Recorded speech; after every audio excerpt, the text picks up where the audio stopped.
Sejam bem-vindos a mais um episódio do podcast 4x1, 4 mulheres e um propósito. Um podcast onde mulheres de sucesso contam histórias reais para te inspirar no empreendedorismo.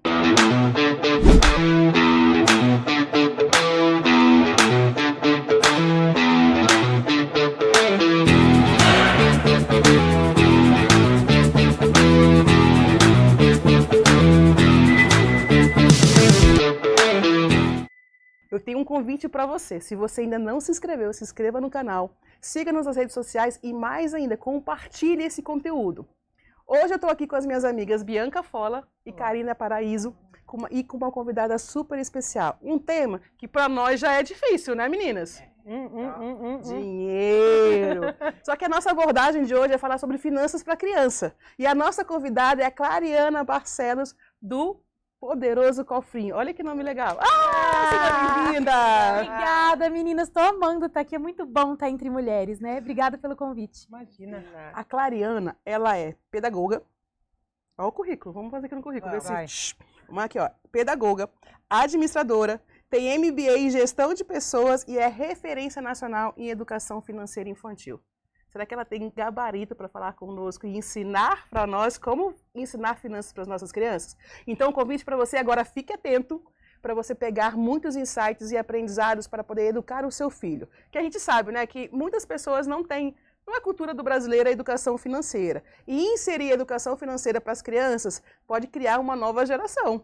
Clary, seja bem-vinda. Obrigada. A nossa Obrigada, sala. Meninas. É um prazer estar aqui. E é muito legal a conexão que eu vejo, assim, de mulheres empreendendo. Geralmente, muitas vão empreender após a maternidade, porque no mundo corporativo vê que é complicado conciliar as duas coisas. E a gente se preocupa tanto em empreender, em fazer dinheiro, em conquistar coisas, para proporcionar uma vida melhor para os nossos filhos e para deixar uma herança, para deixar a criança, quando for jovem, confortável, poder bancar os estudos, enfim, construir um patrimônio. Só que de nada adianta a gente empreender, fazer nossos corre aí, se paralelamente a gente não preparar as crianças para usufruir dessa construção. A construção que às vezes é a construção de uma vida. Então é muito legal eu estar aqui nessa posição de mulher, de mãe, que empreende, que tem suas redes sociais, a sua relevância no nicho que atua, mas trazer também esse olhar para as outras mulheres que nos assistem, de perceber que a partir da nossa visão, da nossa atuação, uma geração muito mais consciente pode vir, que não passe pelos perrengues que a gente passou, que não tenha os problemas que a gente teve. Então, é muito poderoso, né? Poderoso como é muito assim, gratificante poder falar desse assunto.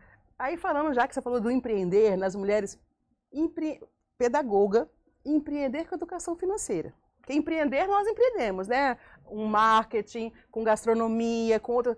Mas empreender com educação e educação financeira. E para criança. Que tem esse plus. Porque quanto mais difícil eu vou... Ela gosta do negócio difícil. Tipo assim, é difícil trabalhar com educação? Tá, então é lá que eu vou. É difícil falar de finanças num país onde 74% da população é endividada? Não, então é lá que eu vou. É difícil falar para pais educarem os filhos ou para educadores que estão atolados, sobrecarregados? Então é lá que eu vou. É difícil vender livro, viver de livro no Brasil? Então tá, eu vou escrever livro. Ela gosta de empilhar dificuldades. Tem um probleminha aí, Clariana? Vem cá. Então, mas brincadeiras à parte, quando eu comecei, né, esse trabalho, não era na ideia de empreender de forma alguma, foi intuitivo durante a pandemia, compartilhando a rotina da minha filha. Sempre gostei de escrever. Quando na festa de 1 aninho dela, desde criança eu escrevo. Então eu ganhava concurso de redação, e meu pai falava que quando tivesse um dinheiro ele ia publicar um livrinho meu. Eu fui fazer magistério, no magistério eu escrevia histórias, fazia contação para as crianças, escrevia peça de teatro. Eu sempre gostei do lúdico e de contar histórias. Mas aí fui para o mundo corporativo e na maternidade isso voltou. Quando a Clarinha fez 1 ano, na festa de aniversário dela, o meu presente foi um livro. Que legal. E ela nasceu no mesmo dia do pai. os dois fazem aniversário no mesmo dia. E não foi marcado, eu fiquei 41 semanas e um dia grávida. Não era para ela nascer, fiquei 10 meses grávida. Não era para ela nascer na mesma data, foi uma coincidência. E aí eu fiz uma historinha sobre a vinda dela, sobre tudo que aconteceu com a gente, e o presente foi esse livro. E aí, a partir daí, eu falei, nossa, eu gosto tanto de contar a história. E o tempo passou, quando ela estava com 3 aninhos, começou a pandemia, e uma amiga falou, Clary, por que você não vai para as redes sociais compartilhar educação financeira infantil, coloca a Clarinha, compartilha sua rotina? Aí, na hora, assim, eu falei, credo... Jamais. Aí depois, mas me acendeu algo assim. E aí eu fui pesquisar a respeito do assunto, vi que tinha poucas iniciativas, e aí tem aquele olhar, né? Quando você vê que tem, você dá um Google e vê que não tem muito sobre isso, você pode olhar que, não tem interesse, não tem demanda para isso, ou você pode olhar que, nossa, tem uma oportunidade. É muito desafiador, eu fiz a piada aqui de empilhar dificuldades, e é de fato mesmo, assim, realmente, seria muito mais fácil se eu falasse para adultos, seria muito mais fácil se eu estivesse ensinando as pessoas adultas a investir, porque esse já é um nicho, tá entre os grandes, né, do digital, que já está consolidado, mas eu gosto de falar para crianças, é onde meu coração, quando eu escrevo uma história infantil, quando eu faço uma atividade, quando eu penso num plano de aulas, eu fico feliz, sabe, assim, e aí eu descobri que é o meu propósito. E foi assim que começou, compartilhando minha rotina com a Clarinha, fazendo uns postzinhos lá, eu mesma descobri que existia o Canva, e nem tinha chat GPT na época, eu que escrevia tudo e ia fazendo, e aí uma escola me achou. Eu fiz um projeto lá no meio da pandemia, e aí o livro eu já tinha escrito desde o começo, mandei para as editoras, o primeiro, né, o Meu Poderoso Cofrinho, foi aceito, e aí eu falei, nossa, eu acho que aqui tem alguma coisa legal, acho que se a editora gostou do livro, acho que o livro é bom. Sim. E aí foi, estamos aqui. E o legal do escolher criança, né, porque a gente fala assim, o adulto a gente já tem vários vícios, né, então que é difícil tirar a criança, não, você pega um terreno fértil. Exatamente. E na verdade, é na infância que a gente precisa atuar, porque a gente tem a ideia de que é cedo. Nessa de é cedo, você está indo com seu filho no supermercado toda semana. Você está sendo consumista, ele está vendo seus hábitos todos os dias. Ele está sendo bombardeado nas telas, nas redes sociais, que criança nem deveria ter acesso, mas enfim, está sendo bombardeado pelo mundo de estímulos consumistas. E a gente não olha para isso. E o consumismo, hoje, na infância, é a base para o endividamento no futuro. Então, assim, se a gente não fala sobre consumo consciente, se a gente não forma hábitos financeiros saudáveis, sobre esperar, saber entender, regular as próprias emoções. Eu quero isso agora. Tá, eu vou me jogar a criança lá que está na fase das birras, vou me jogar no chão do shopping até que a minha mãe dê isso. A gente precisa olhar para isso com um olhar pedagógico mesmo, sabe? Com um olhar de, é natural a criança de 2 anos fazer birra, faz parte do desenvolvimento, sim, a gente vai acolher, a gente vai educar. Mas a criança que está ali tendo esse tipo de comportamento, os pais precisam entender, desvendar. Eu falo que é apertar a tecla SAP do desenvolvimento infantil.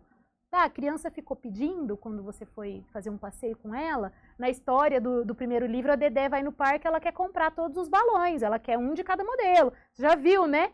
E aí, como que os pais fazem? Você vai lá e dá simplesmente um não, ou traz aquelas frases feitas horrorosas que a gente fala, que dinheiro nasce em árvore, tá pensando que eu sou rico, nananana. Ou você vai conduzir diálogos com essa criança, combinar antes, falar, tudo bem você querer o balão, mas antes a gente precisa ganhar o dinheiro. Isso custa dinheiro. De onde vem o dinheiro? Fazer combinados antes de sair. Um combinado com a criança, que é uma estratégia muito legal, né? De educação respeitosa. Antes você atua na previsibilidade, a criança sabe o que vai acontecer. Se antes de ir ao parquinho você já fala pro filho, lá a gente não vai comprar nada, você só vai correr e brincar. A chance da criança ter uma explosão sentimental é muito menor. E aí, quando ela disser, você relembra o combinado. Então, assim... Eu tô rindo porque eu vou falar isso pra mim mesma a partir de agora. Bianca, você tá indo no shopping gravar o podcast, mas você não vai comprar nada, combinado? pra minha emoção, Mary, não ficar aflorada na hora Passa na loja ali. Porque, e aí depois, o que que vem na gente que é adulto? Vem aquele arrependimento de, gente, eu Nossa, não precisava, eu não precisava daquilo, por que que eu fui fazer isso? Eu tenho uma experiência dessa com a minha Mari, hoje tem 18 anos, mas como ela tinha, assim, uns 5, 6 anos, ela queria uma boneca. Eram umas bonequinhas que ela abria, assim, tem as modinhas das bonecas. Eu falei, caraca, mas Mari, mamãe vai te dar presente no dia do seu aniversário, no Natal, combinar. Ah, mas eu quero, então vamos fazer um combinado, você quer comprar? Como que você pode ganhar o dinheiro? E aí começamos a fazer tarefas para ela, incentivando ela a conquistar o dinheiro, para juntar. Aí eu lembro que quando ela juntou o dinheiro, porque ela sabia o valor, ela falou assim, mas se eu for lá, eu vou ficar pobre, porque meu dinheiro vai acabar. Eu falei, filha, seja bem-vinda ao mundo real. E a gente trabalha, e quando você vai consumir, aquele dinheiro você vai gastar. Mas ela foi com essa consciência, e tipo assim, e depois realizada, porque eu consegui conquistar aquilo que eu queria.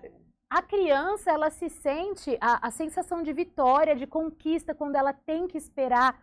E o tempo é o senhor das coisas, né? Porque até a gente, se você espera, depois esse desejo, que não é essencial, acaba passando. Com a criança, a mesma coisa. Ah, eu entrei na ReHap com meu filho. Meu filho quer tudo que tá lá na loja.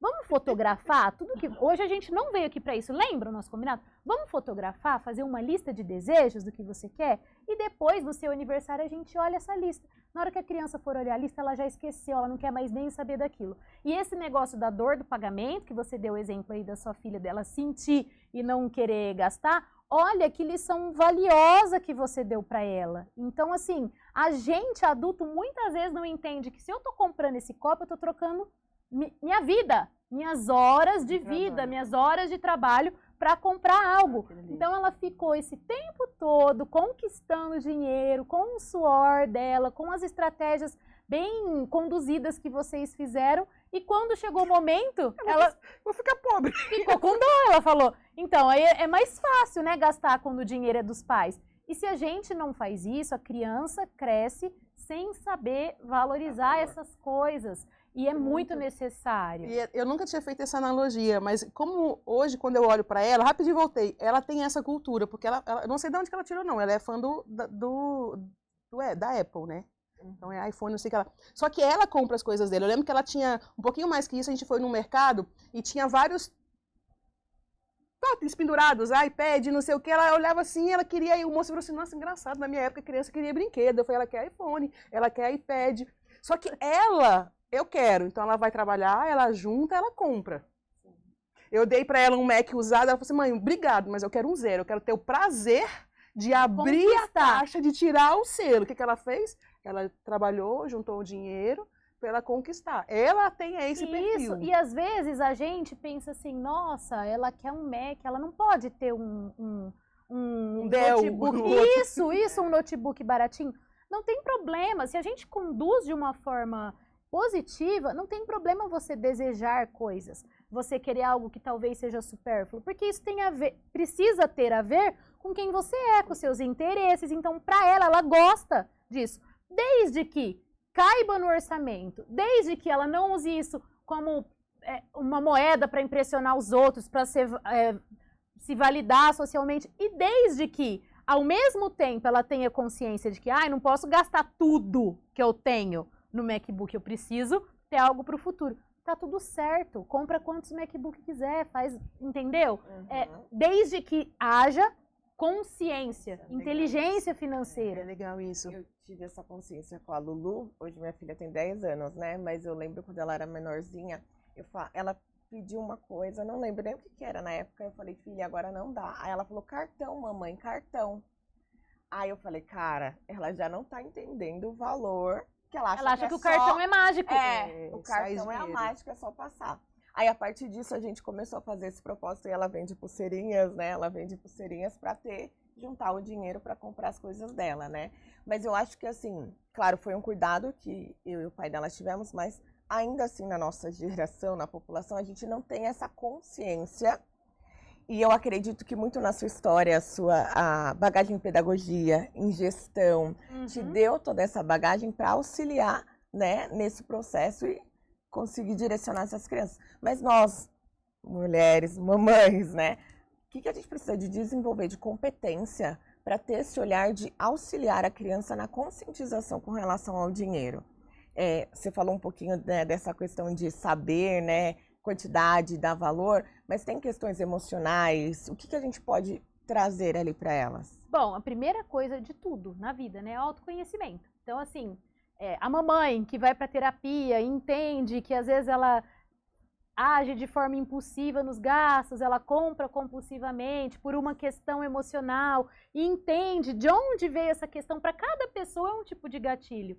Então, os pais que olham para si, vão buscar na sua história, no comportamento, no que recebeu, às vezes, como que você vai julgar uma família que passou necessidade na infância e que tem a crença muito forte de que o meu filho vai ter tudo que eu não tive. Como que você vai falar para essa pessoa? Você não pode dar tudo para o seu filho. Você está criando um mimado. Ele pode ser que ele concorde e assim, com que argumento você vai trazer? Tipo, então as pessoas têm uma tendência de querer empacotar soluções e falar o que serve para mim, serve para você, o que serve... Então assim, esse pai, quando ele vai perceber, esse pai, essa mãe, que ele está tentando dar... Não é sobre o filho já tem tudo. Não falta nada para a criança, faltou para você. Você precisa olhar, às vezes, para a sua criança e entender. Então, assim, os pais, o que a gente precisa? Ao mesmo tempo em que a gente precisa olhar para o nosso comportamento relacionado a finanças, estudar conteúdo de educação financeira para a gente, para a vida. É muito melhor você estar organizado, é muito melhor você ter aí uma reserva de emergência quando algo acontece. É melhor para você como pessoa, é assim como fazer atividade física. Todo mundo fala, né? Não, nossa, eu não sabia que tomar água, dormir bem, comer bem, fazer atividade física, era só isso. Não, e eu não sabia que era tão difícil fazer tudo isso no mesmo dia. Exatamente. Então, às vezes é quase impossível, né? Quase impossível. Então, assim, a gente, na verdade, todo mundo sabe que você precisa gastar menos do que ganha e construir uma reserva. Diversas, né? Uma reserva de emergência, uma reserva para sua independência, mas a gente não consegue. E aí tá, por que eu não consigo? E aí você vai olhar para si e vai tentar. É muito difícil, é um trabalho. Educar uma criança, gente, eu acho que é o trabalho mais difícil da face da Terra. Não tem nada mais difícil do que isso. Só que ao mesmo tempo que a gente precisa olhar pra gente, procurar evoluir como ser humano, procurar entender as nossas questões, procurar ter uma relação mais saudável com o dinheiro, a gente não pode cair na culpa paralisante. Porque muitas vezes a gente, na ideia, e isso é o que eu mais vejo, é a objeção assim que mais tem com o meu trabalho. Ah, mas eu não sei nem pra mim, eu tô aqui toda endividada, enrolada no cartão. Com que moral que eu vou ensinar meu filho? Ah, mas é muito difícil. Ah, mas não sei o que, não sei o que. Então, se você ficar esperando, você chegar no nível da perfeição, você sabe, eu compro brusinhas, não faço combinado comigo mesma. Então, assim, e trabalho com isso. Mas eu acho que a resposta para esse pai é assim, você gostaria que o seu filho vivesse essa insegurança emocional que você vive? Exatamente. Então, assim... tudo bem você não querer ou você não conseguir executar o que você sabe que é óbvio. Mas pro seu deixar filho... para ele isso. Exatamente. E você pode, sim, aprender enquanto ensina. Eu falo para todas as minhas amigas beberem água. Eu não bebo. Faço o que eu digo, mas não faço o que eu faço. Gente, tem que beber água, faz bem pra pele. Mas é sobre isso também. Às vezes você tem que aceitar que você é imperfeito, mas você ama tanto aquela pessoinha que tá lá do outro lado. Exatamente. Que você quer o melhor pra ela. E aí, com o passar do tempo, tudo que envolve um filho, educar uma criança, meio que você vai mudando. Porque você... eu quero que o meu filho seja mais saudável e coma legumes. E você não come. Você tá lá, meu paladar é infantil, mas meu filho vai comer brócolis. E aí, quando você vê, você tá comendo brócolis. Porque vai ter que ter o brócolis na sua casa. Você vai preparar o brócolis. Então, isso é pra tudo na vida. Você vai começar isso falando pro seu filho sobre consumo, sobre saber esperar, sobre que primeiro a gente ganha. Gente, um cofrinho ensina pra uma criança a poupar. Primeiro eu ganho, só depois eu gasto, eu preciso do intervalo. Muito adulto não sabe disso ainda, que primeiro ganha, depois gasta, vai gastando antes de ter. Então, assim, olha como uma ferramenta tão simples, um ensinamento que a gente acha que é coisa boba. Olha como que isso é poderoso. Isso é a formação, a base de um hábito de você entender que primeiro você se paga, primeiro você poupa e investe, depois você pensa nos seus objetivos e metas. E subverter essa ordem, porque no Brasil é o contrário, a gente tem a cultura da parcelinha. Então, assim, a cultura da dívida, a cultura, enfim, subverter essa ordem é muito, muito, muito. Nós já estamos fazendo muito. Se você conseguir fazer isso pelo seu filho, você já fez muito pela educação financeira dele. Então, às vezes, a gente parar de, eu quero que meu filho tenha, eu vou abrir uma conta para o meu filho. Tem muita mãe, muito pai que começa, eu quero abrir uma conta para o meu filho, e qual o investimento melhor? Tanana, tanana, tanana. Tá, mas o seu filho, ele sabe esperar? É muito mais importante que ele desenvolva as habilidades, as competências para gerir. Se você não tiver mais aqui, você fez lá uma reserva para o seu filho, e aí? E você vai fazer o que com esse dinheiro? Eu vou abrir uma conta pro meu filho, mas é eu que vou colocar o dinheiro lá. Ele não vai ter esforço nenhum para fazer nada, né? Aí você dá o cartão, porque o meu menino, eu precisei no banco para alterar uma senha, e ele falou assim, mãe, eu quero um cartão. Eu falei, você quer o quê? Um cartão? Eu falei, nem tem cartão para criança. Ele falou assim, tem sim, eu vi. Aí na conversa com o gerente de contas, ele ouviu e falou assim, não, mas já tem, a partir de 8 anos de idade, meu filho tem 8 anos, você já pode dar um cartão. Eu falei assim, mas ele vai tirar dinheiro de onde? Porque é a história do cartão, passa o cartão. Então, subverter os valores. Tá tudo fácil, passa o cartão. Vou dar mesada. Aí... Não que seja contra dar, mas eu acho que é a orientação que você traz de valores. Exatamente. Você pode dar, a criança pode fazer a pulseirinha de miçanga, a criança pode ajudar os pais no negócio da família, vender origami, você deu exemplo. Mas o dinheiro pode vir de graça. Sim. Por quê? Porque mesada não é salário. Então, quando você concede mesada para uma criança, o que você está fazendo? Você está pegando a gestão de algo que seria seu. Vamos supor que o seu combinado com a mesada da criança seja os passeios que a gente vai fazer no shopping. A gente vai no shopping todo fim de semana. Tudo que a gente comprava para você nesse passeio agora é responsabilidade sua. Você já ia gastar esse dinheiro. Então, assim, o dinheiro que você vai colocar lá na conta do seu filho já era o dinheiro do lanche da escola. Você já ia pagar o dinheiro do lanche. Então, o dinheiro pode vir de graça, tá? Não tem problema nenhum. Porque qual que é a função da mesada? É a criança aprender a administrar um recurso no intervalo de tempo. E ela só vai aprender se ela tiver oportunidade. Porque aprendizado tem a ver com oportunidade. Quanto mais você faz, mais você aprende. Então, se a criança recebe lá uma semanada, R$10 toda semana ela vai ter que pensar o que fazer com aquilo. Toda semana que ela for no shopping, aí sei lá, R$10, no shopping não dá mais pra comprar mais. 2 babaus. Nem estacionamento paga mais. Nem estacionamento paga mais. Eu fui muito infeliz no meu exemplo. Mas vamos supor que... R$50, vamos melhorar um pouquinho. Dá pra pagar um lanche. Aí vamos supor que a criança tenha lá os R$50 dela. Em vez dela querer brincar em 3 brinquedos, que é quanto custa os 20 minutos, ela vai brincar em um, ela vai poupar uma parte, ela vai ter que fazer escolhas e renúncias. Entender que para eu ter algo, eu preciso abrir mão de outra coisa, tem uma contrapartida.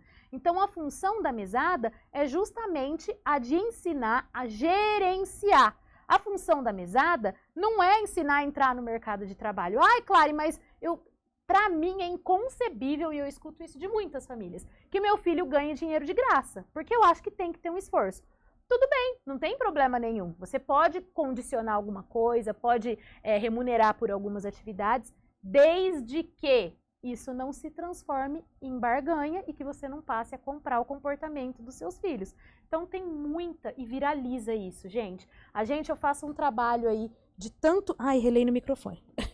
Eu faço um trabalho aí de tanto tempo falando com base científica, com base em neurociência voltada para a educação, sobre como tratar essas questões, e os pais viralizam fazendo tabelinha e colocando na geladeira do filho. Você ganha R$5 se não bater no irmão. Você ganha R$5 se fizer a tarefa, a lição de casa. E aí a gente começa a colocar o dinheiro numa lógica da barganha. E é muito fácil cair nisso. Porque a criança precisa fazer a tarefa por quê? Porque ela vai ganhar dinheiro, ou porque é a responsabilidade dela como estudante. Ela precisa arrumar os brinquedos que ela deixou jogado, porque ela vai ganhar dinheiro, Ninguém, você ganha dinheiro para lavar a louça? Você ganha dinheiro para tomar banho? Você ganha dinheiro? Tem pai que paga pro filho escovar o dente. Então, assim, a criança precisa escovar o dente porque você tá fazendo a educação dela e explicando que o meu corpinho é muito precioso. Eu preciso cuidar da minha higiene. Eu preciso tomar banho. São valores, São né? valores. Então, assim, se a gente cai no caminho de misturar a educação financeira com comprar comportamento de filho, é um caminho muito fácil de você perder a mão. Porque qual a tendência? Obviamente, fazendo isso, sei lá, 2 anos com a criança, ela vai fazer se ela não tiver? Lógico que não. O que Prêmio. eu vou ganhar em troca? O que eu vou ganhar em troca? E entra na lógica. E aí o pai, a criança Vira tá lá, refém, né? vira refém. Aí o pai fala assim, ó, eu vou cortar sua mesada se você não fizer isso. E aí o diálogo deixou de existir. Então, eu acho importante que o meu filho faça por merecer receber o dinheiro. Então você vai pegar as caquinhas do cachorro do quintal. Porque não é responsabilidade direta dela. Ou você vai passear com os cachorros, eu pagaria para alguém. Lavar o carro, eu pagaria. E aí você consegue até negociação. Porque, por exemplo, eu ia pagar R$50 para alguém lavar meu carro. Eu falo, filho, então você que vai lavar o carro. Lógico que tem que ser sempre compatível com a... Não vai pôr uma criança de 3 anos para lavar o carro. Mas, enfim, e eu vou te pagar 40, porque não vai ser uma lavagem profissional. Mamãe economiza 10 e você faz o seu dinheirinho. E você lava o carro toda semana. Você está colocando a negociação. Se a criança não lavar, ela não ganha e fica sem o dinheiro. Mas você não entra na barganha. Você pode muito bem lavar o carro. E essa é responsabilidade de criança lavar carro? Não. Então a gente sempre colocar como critério aquilo que é responsabilidade dela. Como morador da casa, como estudante, de autocuidado. Essas coisas não podem ser remuneradas. E isso daí, eu levo tanto hate por causa disso. O pessoal, tá criando um Enzo e uma Valentina, Nutella do não sei o quê, e essa criança vai virar um monstrinho e não vai valorizar nada se você der dinheiro de graça. Tudo depende, igual na minha casa. O dinheiro que a Clarinha recebe não é condicionado a ela fazer nada. A gente simplesmente oferece a mesada nessa ideia dela gerenciar. Tem uma amiga muito querida que ela coloca passear com o cachorro, ela coloca umas atividades assim que não seria obrigação da criança. Das duas formas vai funcionar, desde que você comunique. Mas como que a sua filha que ganha dinheiro de graça vai perceber o valor do trabalho? A gente fala sobre isso. E ela agora está numa também de empreender, ela está pintando pano de prato. Então, assim, lógico que tudo muito lúdico, né, simbólico. Mas a criança não vai. Ela recebeu uma mesada de R$10 a vida toda e por isso ela virou um monstrinho que só quer que o dinheiro caia do céu. É um conjunto. Não tem relação de causa e efeito. Eu queria voltar um pouquinho numa fala quando você trazendo o exemplo da lavagem do carro dessa atividade, né? Porque você fala assim, o poderoso cofrinho, ele foi criado, tem alguns valores que você defende, o afeto, o método e o respeito à infância. Exatamente. Eu acho que quando você fala assim, olha, eu vou propor, né, que ele faça uma atividade que não seria responsabilidade dele, dentro das competências e habilidades que ele tem para aquele momento. E dentro de algo que ele goste, que seja legal, que vocês se divirtam juntos. Porque aí acaba, e eu vejo isso com pessoas muito próximas. Você não fez suas obrigações, e aí meio que seu filho acaba virando um funcionário. E aí o que você vai fazer se ele começar a sistematicamente falhar? Você vai demitir a criança? Me dá sua carteira aqui. Você vai ter que lidar com isso. Demitido. Porque tá lá e você vai ter que lidar com isso a vida toda. Filho é pra vida toda, mesmo quando ele for Sabe o adulto. que você me traz? Assim, a gente está falando de educação financeira e falando de criança, mas os problemas são os adultos, né? Porque a gente falou no início da terapia, não sei o que lá, mas são os comportamentos dos adultos Exatamente. que distorcem, inclusive, o que vai ser ensinado. Exatamente. Porque você fala assim, não é... Pelo que eu entendi, assim, não é só o que eu mando fazer na base da troca ou de eu te pago para escovar dente, eu te pago para tomar banho ou outras coisas, nem o contrário de dar não é sem um propósito, né? Quando você fala assim, quando eu dou uma mesada sem uma troca ou uma contrapartida de execução de atividade, mas ensinando a gestão. Exatamente. Quando você vai começar um cofrinho, começar a mesada, é por isso... Posso mostrar os livros? Pode. É Traga por aí pra isso... nós. Os meus livros, eles são condutores de... Eles são condutores de diálogo. Então, no livro, ele já vem com uma ferramenta que a criança vai trocar as moedas do cofrinho por nota. E aqui tem uma frase de empoderamento, de incentivo. leva essas notas, pode levar ao banco para fazer um depósito, depois ver o dinheiro rendendo, pode levar no shopping, as mães me marcam com as crianças com o dinheirinho dentro do envelopinho, vivendo experiências. No livro, a gente tem o prefácio em todos eles.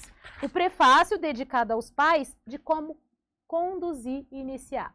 Começou um cofrinho com a criança, você vai explicar para que serve isso, quais são os poderes do cofrinho, para que serve essa moeda. A criança, na primeira infância, ela tem que entender o dinheiro no contexto em que ela vive, que o dinheiro é troca, que o dinheiro serve para a gente... Eu dou o dinheiro e recebo uma maçã de volta na quitanda. Mas por que uma moeda compra uma maçã? De onde veio essa moeda? Mamãe e papai trabalhou para ganhar essa moeda. E aí, com o lúdico, a gente vai ensinando para a criança esse ciclo, a gente ensina até doação. A gente vai ensinando a partir do repertório da criança e da vivência das crianças para que serve o banco. E é bem, tipo assim, ó, banco é tipo um cofrinho diferente, nele cabe o dinheiro de toda a gente. Então, assim, vai nas ilustrações e numa linguagem bem infantil e a criança vai entendendo as funções do dinheiro com a vivência da personagem. E aí, por que, da pergunta que você me fez, que o problema são os pais e que como isso é comunicado? A gente não tem referência de um pai e uma mãe que sentou com a gente e falou, ó, isso que você está sentindo se chama raiva. É normal sentir raiva, todo mundo sente raiva. A gente não teve educação emocional, ninguém falava sobre sentimentos. A gente não teve um pai e uma mãe, e não é porque eles falharam, é porque eles nos educaram com as ferramentas que eles tinham. Hoje a gente tem mais acesso. Você não teve alguém que te explicou, ó, você vai começar o cofrinho agora, a moedinha serve para isso, depois de um tempo... Vira até uma coisa de vínculo entre os pais e os filhos. É isso que ela falou do método. Os 3 pilares da forma com que eu trabalho, o exemplo, você tem que procurar dar exemplo para o seu filho, e isso não pode nunca, como eu já disse anteriormente, ser paralisante. Enquanto eu não for exemplo, eu não vou fazer. A gente tem que buscar ser exemplo para os nossos filhos, porque as crianças replicam o que a gente faz. Quando você vê, você está criando mini-me. Né? De repente, seu filho soltou, você fala, da onde essa criança tirou isso? Água. Por que ela está falando isso?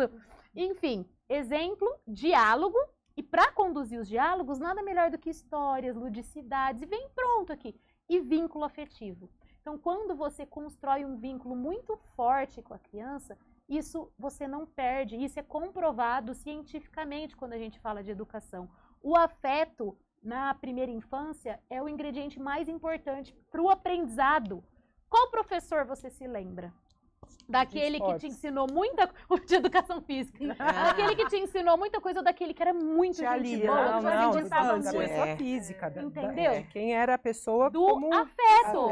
De quem, com quem você se afetuava, você aprendeu mais. E aí, em todos eles, a gente traz as ferramentas. No mesada, vem com um planner para a criança planejar a própria mesada. E a gente vai evoluindo o aprendizado. Pode ser uma ferramenta de trazer para próximo o pai ou a mãe que é um pouco mais afastado da criança? Tipo, a mãe percebe que o pai não ajuda tanto. Você não quer fazer essa atividade você com o nosso filho? Isso é muito comum. Muito. Em todos os perfis de educação, parentalidade, tipo assim, é 90% mães e 10% pais. No meu é cerca de 70%, então tem muito mais homens do que o que costuma ter. E às vezes, com isso, o pai às vezes não está tão preocupado. Não vamos entrar aqui no mérito da questão, mas enfim, a nossa sociedade mesmo, né? Sim, que é fundada, tem muitas coisas machistas ainda que a gente está desconstruindo, mas enfim. O pai não senta para ler uma história com o filho, mas para ele é muito importante a educação financeira. Ele entende o valor do homem. E aí você traz o pai para o jogo. E às vezes a mãe que achava que era incapaz de lidar com o dinheiro. E às vezes você pega uma mãe solo que fala, nossa, eu não sei lidar. Mas a mulher está se desdobrando, dando conta, bancando a criança, trabalhando. Ela sabe muito, seu filho vai aprender muito com você. Então é bom até para nossa autoestima. E em cada história que a gente vai contando, em cada diálogo que a gente vai conduzindo, essa ideia de que o problema são os pais, deixa de acontecer, porque você está lendo ali com a criança e você vai despertando, vai aprendendo também, vai trazendo os pais para o jogo. Esse aqui é o último, a gente lançou em março desse ano, O Valor das Coisas, e esse livro aqui está indo muito bem. Ele fala sobre consumismo. e sobre a gratidão. Deixa eu comprar um. Não é? E sobre a gratidão como A sua criança interior tá contraponto. pedindo. Precisando. E sobre assim, você vai valorizar o que você já tem se você souber identificar o que você já tem, Muito legal. perceber esses momentos. É bem gracinha. Esse vem com O pote da gratidão. o pote da gratidão. Esse é todos têm um brinde, né, para colocar em prática. E no verso tem um calendário bem simples, ó. O valor das coisas que não tem preço. E aí a gente coloca propostas para pais, mães e crianças viverem 30 dias agradecendo por alguma coisa que eles já têm. E traz também a questão financeira, lógico, a gente não fica só no filosófico. Mas é isso, a gente traz... Eu fui uma criança tardia, eu tô chegando à conclusão aqui, porque eu tô pensando aqui. Eu fiz um caderninho do agradecimento, sei lá, 2 anos atrás, quando eu comecei a fazer terapia, comecei tarde a fazer terapia, ele falou, Bianca, você precisa agradecer todo dia uma coisa nova. Chega no 30, não pode repetir. Tem que ser agradecer algo diferente. E não é um desafio? Caramba, eu agradeci a energia elétrica, eu agradeci ao passarinho que piou, porque aí você vai exercitando esse olhar pro todo. Exatamente. E aí a gente sai, quando você leva as coisas pro prático, você sai daquela visão de, isso é papo de coach. Não é. Você vivencia, você se sente bem. E às vezes, gente, às vezes não, muitas vezes, a gente vive num mundo em que é tudo assim, ó. Você precisa comprar um negócio, você pede no aplicativo, no outro dia está na porta da sua casa. As crianças estão perdendo a noção do tempo, porque E aí, eu até quero pegar, antes de você concluir essa frase, do tempo. Quando a gente está falando de dinheiro, não só do tempo, na hora que você falou, veio uma objeção na minha cabeça. Hoje não se anda muito mais com dinheiro em espécie. Porque, cofrinho, moedinha, não sei o quê. Eu vi Você o eu falei envelope, eu falei, como que a gente por que eu falo isso? Dias minha filha você vai assim, ter que mãe, voltar a fazer como os maias e os astecas faziam. criar papaizinhos. Usar dinheiro Usar em espécies. Porque até quando isso, por que eu tô trazendo? Esses dias veio assim, mãe, ó, vai ter uma oficina de slime lá na escola, tem que pagar R$5, tem que levar em espécie. Eu falei, eu vou tirar R$5 da onde? Aonde? Porque é cartão, é débito, os cartões... Aí eu falei, você vai no mercado, a pessoa não dá, porque hoje o físico não existe. Não existe. E aí, isso aí é uma coisa assim que a gente... Vocês sabiam que o dinheiro físico ainda é a forma principal mais forma utilizada? do Brasil? Ainda? do Brasil? Aham. Mais que o Pix. Gente, eu tô muito fora. Que eu não Então, tenho- a tenho, gente vive na não. nossa... Mas enfim, na primeira infância, na escola, para a criança aprender matemática, ela não vai aprender com numeral, ela vai aprender com material dourado. A unidade é o cubinho, Isso, a dezena é o Castro Monte. compridinho, o quadradinho é a centena. Precisa ir para o concreto. Por quê? Faz parte do desenvolvimento infantil. A forma com que o cérebro da criança pensa é concreta. Então, nos primeiros momentos, é um grande... Eu ia falar uma coisa que não pode falar no podcast, peraí. É uma grande porcaria. Aqui pode. É uma grande... Eu ia falar que é um saco. É uma grande porcaria você ter que voltar a usar dinheiro físico. Mas é por a gente tem que entender que é um esforço que a família vai fazer. Fase? De qual idade você acha? 7 anos. No cofrinho, a partir dos 3, 4 anos, até os 7 anos ainda, Tá. 7, 8 anos. Tá. Quando a criança já estiver alfabetizada, já tiver as habilidades desenvolvidas de fazer cálculos mentais, abstrair, você já pode. Nunca vai ser antes dos 8 anos. Então você vai ter que fazer um esforço aí de quando o dinheiro sumir de vez e não existir mais, a gente vai ter que inventar uma outra forma, imprimir um Há papelzinho. muitos anos Mas a eu criança tenho pouco precisa dinheiro físico em casa. Há muitos anos Eu também. também. Eu também. E aí, o que eu faço com os meus hoje? Às vezes eu vou na padaria, mesmo com cartão, eu de vez em quando mando um ou outro ir pagar. Então ele faz o pedido e eu deixo ele ir, mesmo que vai com senha, mas eu falo assim, e aí, quanto foi? Quanto foi? Se tivesse, para poder trazer esse Você movimento. traz o concreto. E aí, qual que é a recomendação que eu dou? Porque a gente também não usa dinheiro físico. Você já sabe, você vai começar lá a semana. Moedinha, eu falo assim, deixa para os avós. Eles sempre vão ter umas moedas, sempre. Até E aí- uma espécie pode ser que eles tenham. a gente os não avós tem. é mais provável. Exatamente. Mas a questão da semanada, você já sabe que você vai dar, sei lá, R$20 por semana para sua criança. E já saca R$80. uma Isso, vez no caixa por mês. eletrônico vem 4 Isso, de 20. eu que eu deixo numa saco. caixinha. Exatamente. Amiga, lá em casa, as meninas falam assim, mãe, tem que pagar não sei o que lá. A tia já deu Pix. Eu adoro Eu ir sou no caixa assim também. eletrônico. Deixa numa caixinha e vai usando esse Legal. mesmo dinheiro e elege um lugar para o manuseio. Lá em casa é a feira e a padaria. A gente não paga a padaria com cartão. Quando a gente vai no cartão, a gente usa o dinheiro. Por quê? Para ela vivenciar isso. Hoje tá menos, porque ela já tá com 9 anos, ela já vê até quando o dinheiro rende no aplicativo, já tá mais Graça. bonitinha, bonitinha. Mas, por exemplo, na feira ainda circula muito dinheiro em verdade, espécie. é verdade. Então e olha que vivência incrível, porque olha como quando a gente começa, eu sou uma apaixonada, né? Quando a gente começa a educação financeira, isso extrapola para outras esferas da vida. Há quanto tempo que a gente não vai numa feira de bairro comprar umas comidas saudáveis, apalpar uns... Eu vou toda semana, gente. Então, Terça-feira eu fui. aí você pode eleger esse momento Pra ela levar fazer a os troca. ela vai junto. e teve uma pesquisa, a gente não tinha ainda, cientificamente, assim, algo que, olha, tá aqui, publicado por uma revista, eu não lembro se é a Nature ou se é a Science, mas enfim. Foi feita uma pesquisa na Índia com crianças que manuseavam dinheiro no cotidiano e crianças que só aprendiam matemática da forma na escola. E o entendimento de cálculos mentais, de fazer exatamente, é absurdamente maior nesse contexto em que há o manuseio do dinheiro. Por quê? Porque você vai ter que entender o troco, você vai usar. Isso tem aplicabilidade, isso está no concreto, isso está na vida prática. Você imaginar, é lógico que um problema matemático vai partir de uma situação cotidiana hoje.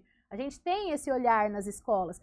Joãozinho foi na feira e tananã, tananã. Mas uma coisa é você imaginar o Joãozinho na feira. Está fora da realidade da criança, às vezes. Fora da realidade. E você nunca vai criar um problema ou uma simulação que abranja todas as realidades. Então, a criança vivenciando, e hoje a gente tem a comprovação de que o manuseio do dinheiro em contextos reais interfere diretamente nas habilidades, no desenvolvimento das habilidades matemáticas. Agora, o Brasil é péssimo nisso. Né? Agora, se os pais já têm dificuldade, as escolas, então...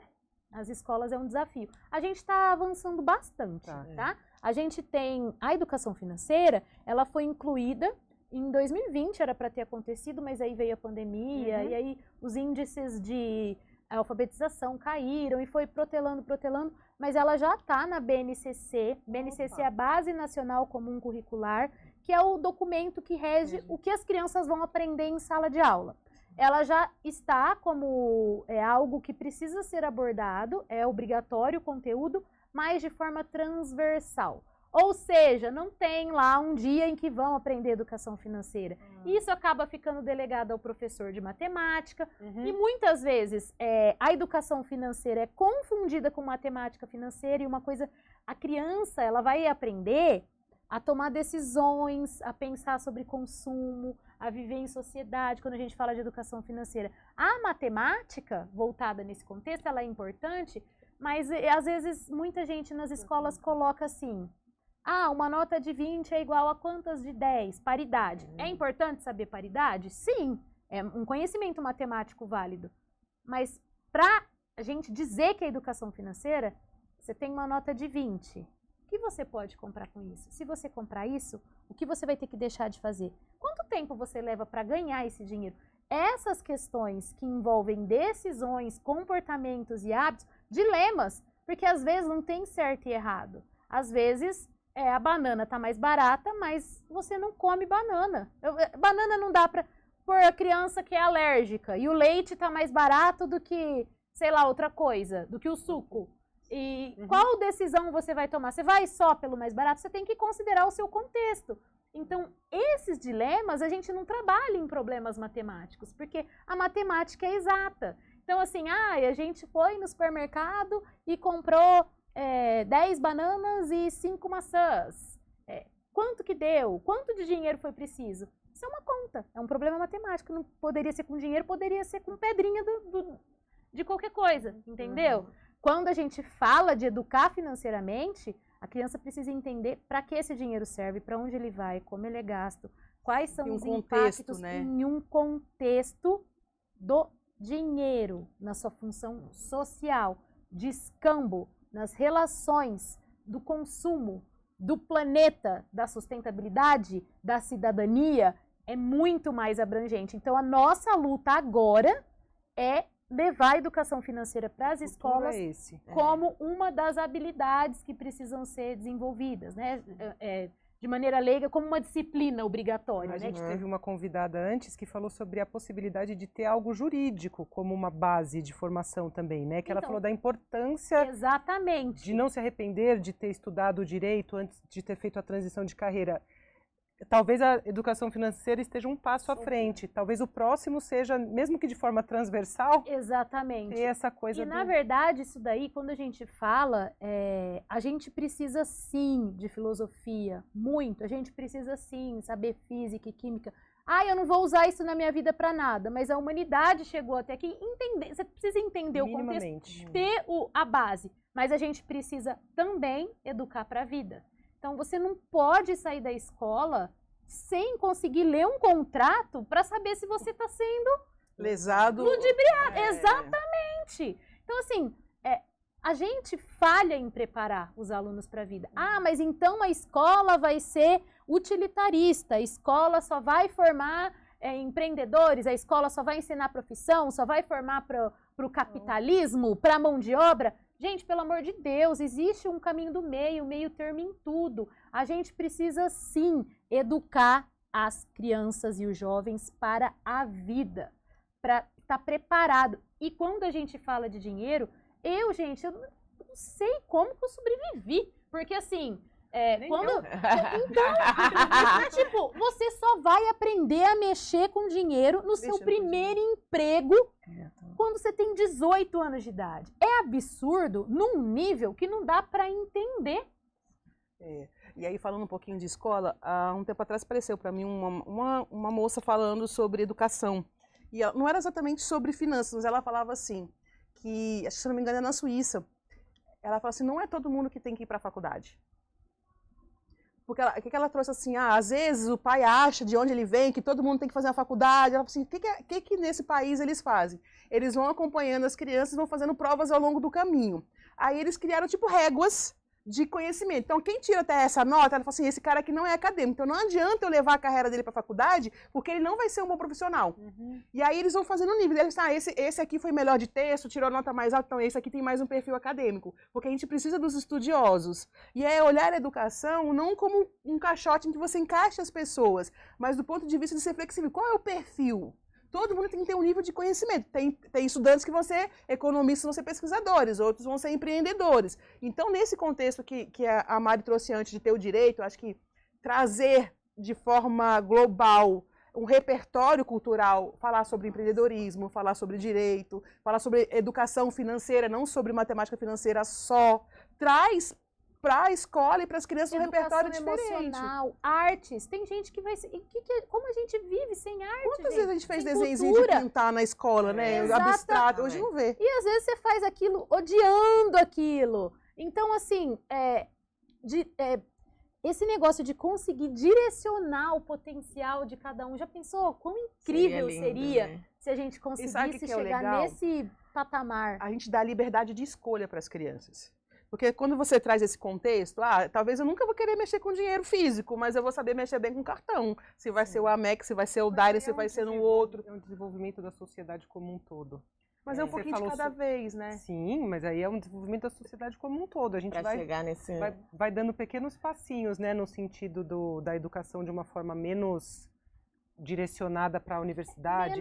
Menos empacotada, né? Porque, gente, você para pensar, eu não gosto muito dessa comparação, porque quem faz essa comparação geralmente não sabe os desafios que é atuar em sala de aula e realmente os professores aí fazem milagre.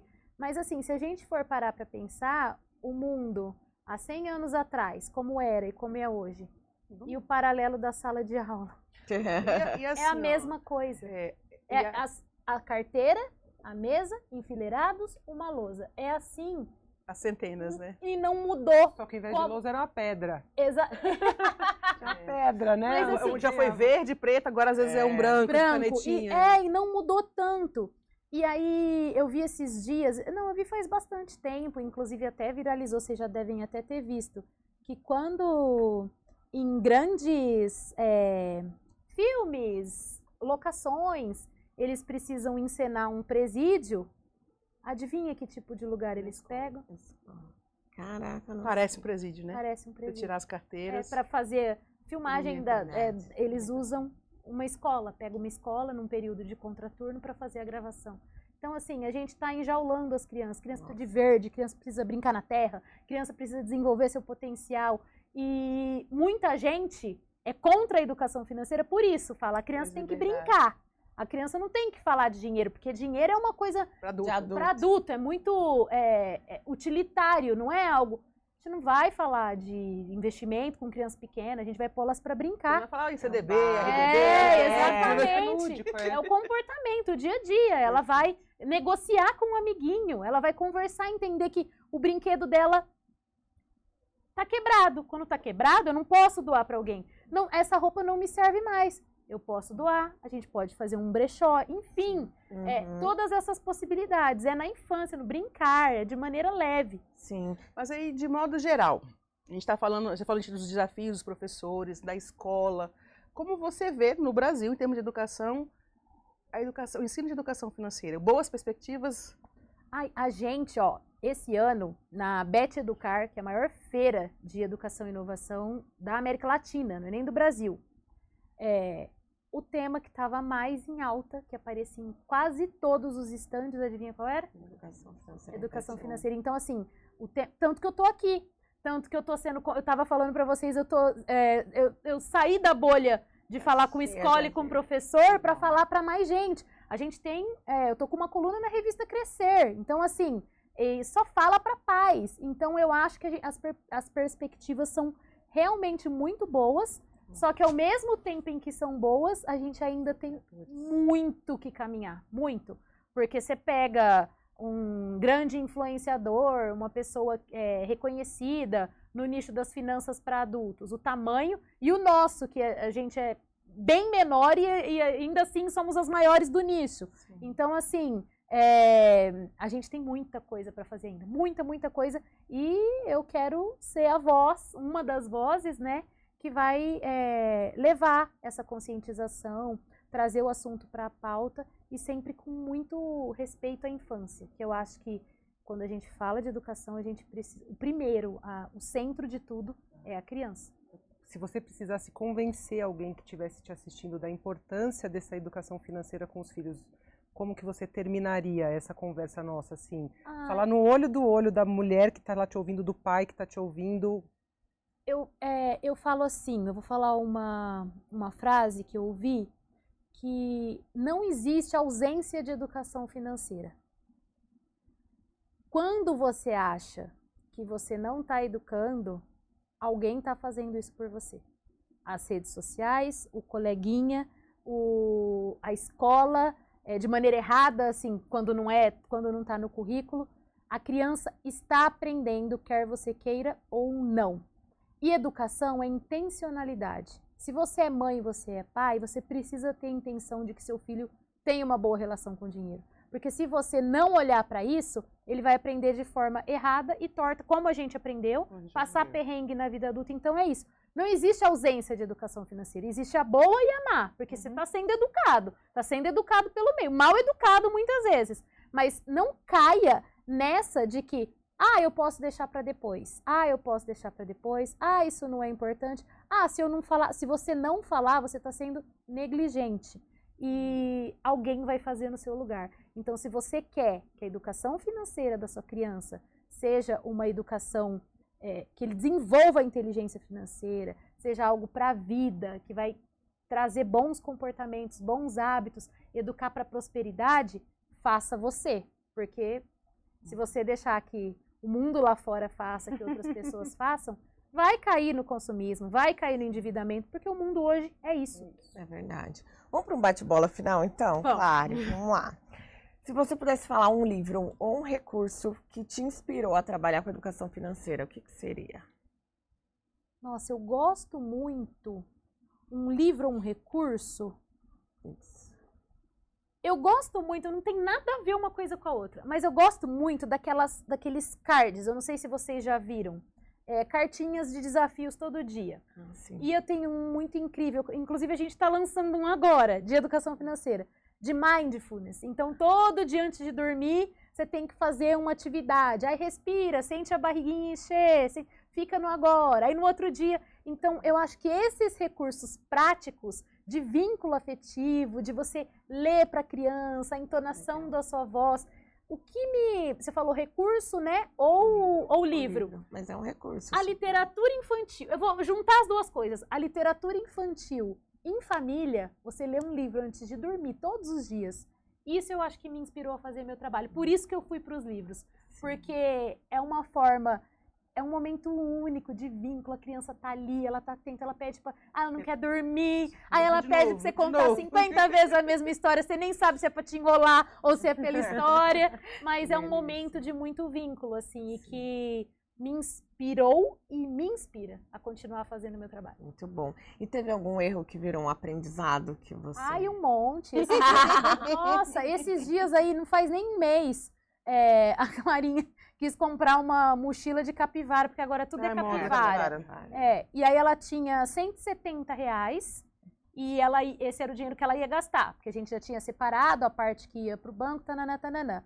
Ela pagou R$159 na mochila da capivara, ela chegou em casa, ela olhava a mochila, ela chorava. Eu não precisava disso, eu fiquei sem dinheiro. E aí, eu deixei que ela comprasse, conversei com ela, falei se ela queria mesmo.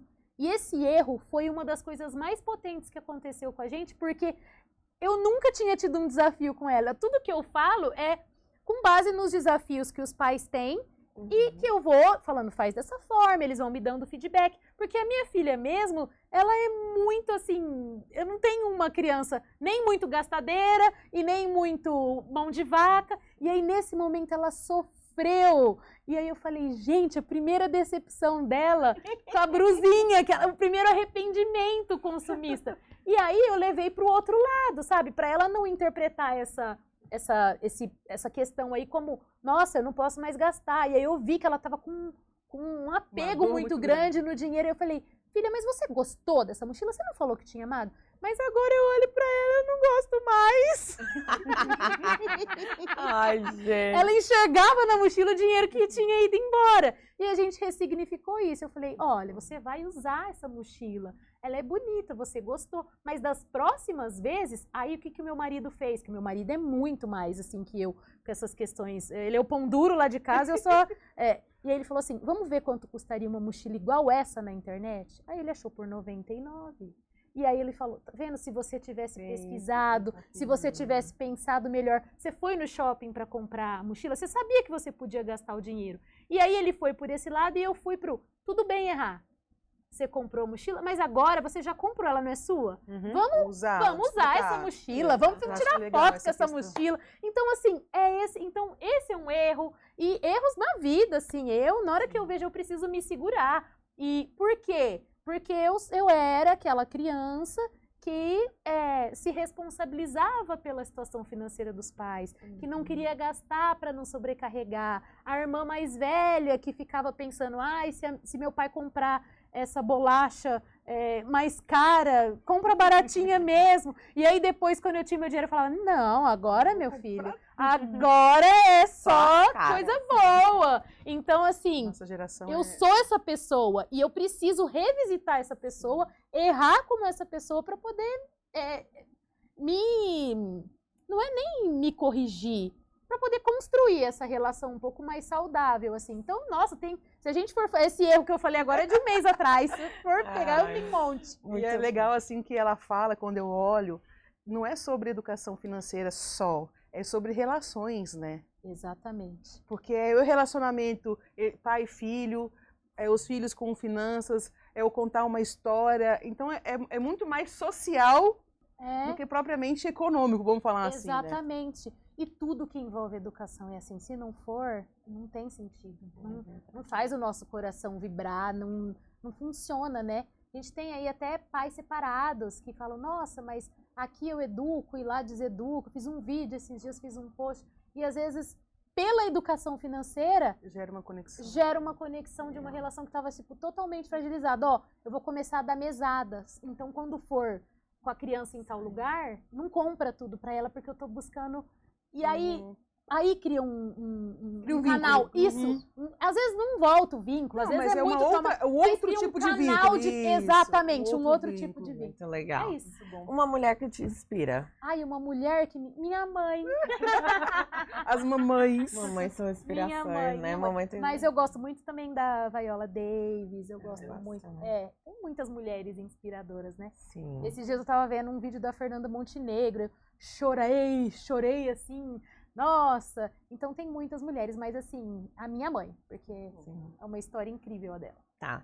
Se fosse dar uma dica de ouro, assim, para essas mamães aí que estão com a criança te ouvindo e já estão desesperadas, que dica você daria assim, para hoje elas já olharem para isso e começar esse processo de educação? Comece hoje, comece com o que você tem. Não fique esperando. Eu vou comprar os livros da Clary para me ajudar. Eu só vou começar se eu tiver os livros da Clary. Meu bem, tem um monte de conteúdo aí de graça no YouTube que eu faço. Tem um monte de... Fala do seu canal para elas assistirem. Meu canal, a gente focou muito no Instagram, hoje o nosso perfil no Instagram é o maior do nicho, mas o YouTube nunca. E agora a gente está indo forte pro YouTube, então se inscrevam aí se você estiver assistindo. O mesmo conteúdo que eu trago nos livros, a gente traz no vídeo. É lógico que no livro está sistematizado, mas você precisa investir. Então, assim, não espere o momento certo, não espere você ter que investir muitas coisas, não espere o segundo sol chegar e realinhar todas as órbitas do planeta para você começar. Comece hoje com o que você tem e com o tempo você vai aprendendo, tá? Então, não deixa para depois. Se você puder comprar livros, se você puder comprar curso, se você puder investir, ótimo. Se não, comece com o que você tem. Então fala para nossa audiência qual é o nome do seu canal no YouTube, qual é o seu Instagram, para eles começarem a seguir e aproveitar esse conteúdo que já está gratuito lá, né? Sim, é tudo Poderoso Cofrinho. Instagram, nosso site, poderosocofrinho.com.br, onde encontra todas as soluções, se tiver algum educador assistindo também, para escolas, para as famílias, os livros, os nossos kits, tudo que a gente tem lá. E o YouTube, que é o nosso foco esse ano, né? O canal ainda é pequeno, mas ano que vem eu vou voltar aqui, vocês vão ver que meu canal vai estar estouradaço. Poderoso Cofrinho no YouTube. Muito bom. Então, a gente quer agradecer a sua participação e eu quero deixar um convite para você. Assista, revise o que você aprendeu aqui, compartilhe com outros pais, compartilhe na escola, fale, olha, existe uma profissional que quer nos ajudar, né? Venha contribuir com isso e não se esqueça de se inscrever no nosso canal e nas nossas redes sociais. Nos vemos no próximo episódio.